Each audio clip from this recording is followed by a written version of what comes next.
She's been around for quite some time and she's one of the knowledgeable people in the industry. Sis Judi, how are you? I'm very well, thank you. And say I've been around for quite a while. Yes, I've earned the stripes, got the scars, and have all the T-shirts. I like that. You are now heading a Free Women Films. Yeah, Free Women Films. I've always been involved with this film company, but obviously, when I was appointed as the managing director of the South African Broadcasting Corporation, I then withdrew all my directorships from all the companies and focused on my job at SABC. And then subsequently, I went and worked for a couple of multinationals. And then since 2016, I've gone back and I'm very actively involved as the chairperson of the group, as well as one of the executive directors. What is Free Women Films about? So Free Women Films is a film company that after the hashtag not in my name, hashtag all the problems and controversies around sexual harassment and gender-based violence in the film industry, we shifted our focus because we are three female filmmakers, and we decided then to only work with female directors, other female producers. We do have men who work on our productions, but we've begun to focus almost primarily on the incubation of young female talent. And as women in the industry, again, having come through numerous lawsuits, etc., around inappropriate and improprietary behavior on our sets, we just decided to niche our focus on women in film. The highs and lows of being part of such a company.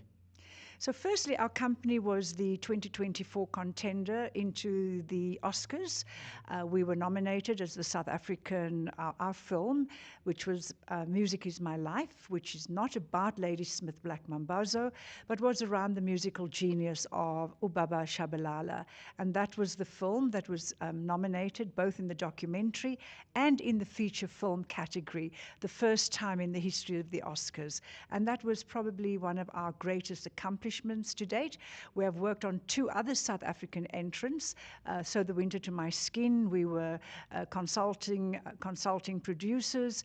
We've worked on numerous other big projects. Currently, we have a slate of films, about 10 films that we've been shopping around the world. Some are in pre-production, some are in production. But over and above that, we are a multi-award winning film company. I mean, for me, two of the films that stick out for me. One is The Number, which is based on the life of the gangster Nwokedi. And I grew up with Nwokedi, and as you know, he was in prison for 27 years. Now, our film was meant to headline at multiple festivals around the world. Unfortunately, the director was accused of sexual abuse and sexual assault, and all the festivals withdrew our film. And that was probably the first time we were really slapped with the consequences of this kind of behavior on set. Again, because of the power of social media, the director was never charged. Not a single woman came forward with an actual case. So his reputation was totally destroyed. We had to reposition ourselves and sort of bounce back with a new vengeance. And I think this is one of the side effects or the unintended consequences of the abuse of social media. Anyone can take to social media and say, Judy's a thief, you're a rapist, and you are then tried on social media without a single case going to court. And the other film, so I grew up with Nwokedi, and the other place, which is my cultural birth heritage, is Graaff-Reinet, and we did the award-winning film on Robert Mangaliso Sobukwe, Izwaletu. Wow.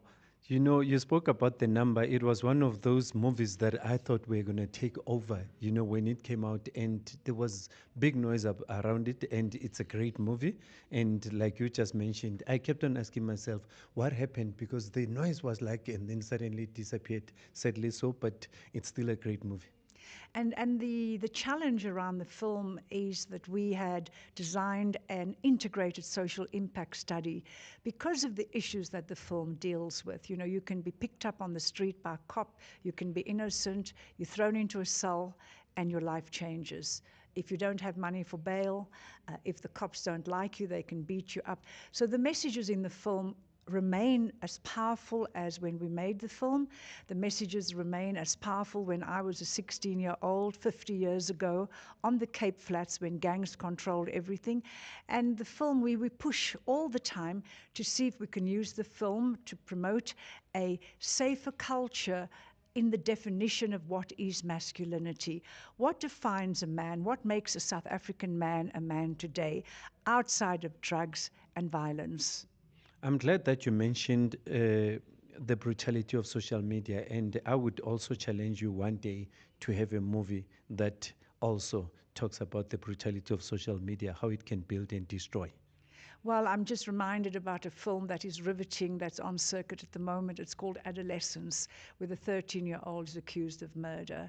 And when the police and the school and the community start looking at what's on the screens of young people, 13-year-olds, they realize that they have no idea of what the lived reality is of young boys and girls.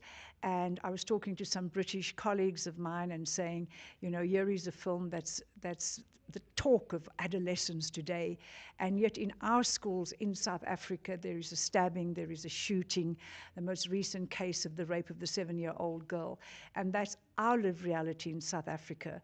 And it's only if, I mean, we make films that have high social value content, but we also realize that the film has got to have legs, it has to travel. And when I designed Love Life many, many years ago, it was, if you can't entertain and educate, it doesn't matter what the material, what the thematics are, nobody's going to listen to you. So if you can craft a compelling story with a powerful narrative, irrespective of the issues, it can bring about social change. Wow, wow, wow. Your contribution to the creative synergy. Today, I was asked to come and talk on the power of to talk about soft power and cultural diplomacy in South Africa and in the world today. And of course, as an advocate of film, as a medium to drive a social narrative and to deliver tourism numbers. It was something that I deal with all the time, and I've worked extensively in South Korea. And so I have firsthand experience of witnessing what a country like South Korea has been able to achieve through the use of soft power and what we call cultural diplomacy. And what was very important, the lessons for me in South Korea, was the government invested and used as a strategic foreign a tool in foreign diplomacy. They decided to use culture. And the rest is history. South Korea went from, you know, today you think Samsung or you think LG. These are all the great tech brands. But the Prime Minister would go nowhere in the world without the boy band, the 7 boys, K-Wave, K-Drama, K-Pop, K-Beauty, K-Makeup. All of these are tools to capture the imagination of the world and define the identity of a nation through the use of cultural diplomacy. And I think we have all the tools to deliver. We just do not use it effectively because we, unfortunately, the strength of human connection and collaboration is underestimated in our sectors. Wow. You spoke about cultural diplomacy. What would be your advice to our government regards the cultural diplomacy? I think our government needs to first and foremost accept the fact that the creative industry is one of our top contributors to the GDP of the country. They need to fully integrate, embrace, and realize that both the creative industries and tourism is the way of the future. The future is about creativity. Everything, you know, why waste your time on doing things that robots can do? Why waste your time on things that machines can do? To free up our brains, our human capacity to do meaningful work. You don't want our great-grandmothers and our grandmothers worked in factories putting together little plastic packets. That's just undignified work. It pays the bills. But until our government realizes the economic contribution of the creative sector, they will not be able to use the tool of cultural diplomacy to shift the narrative. And where we are in the world today, with all the Afro-pessimism, all the attacks on the positions we've taken globally on topics that are of vital importance to promote democracy and human rights, we need to use our tools in the creative sector to change the minds of everyone who is fed misinformation, negative information about our country. And in the end, you know, the black man then becomes the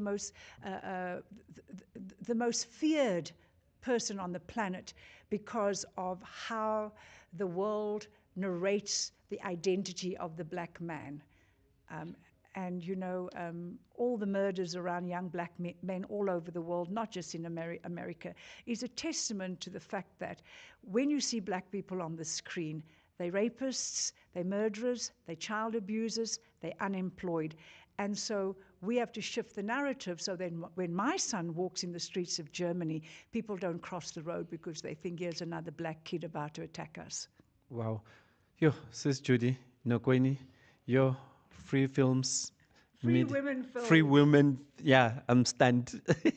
You know, and it's 10 minutes, but I feel like it should be an hour. And I'm going to pose a challenge to you to come to our studios for a 1 hour session, because there are things that you've mentioned that we need to touch on: the brutality of social media, you know, having to run a film company as women, and also what you spoke about regards the cultural diplomacy. And those are the things that can help shape our industry going forward. Thank you. I will wait for the invite and I'll be there. Thank you. Thanks a lot. Thank you.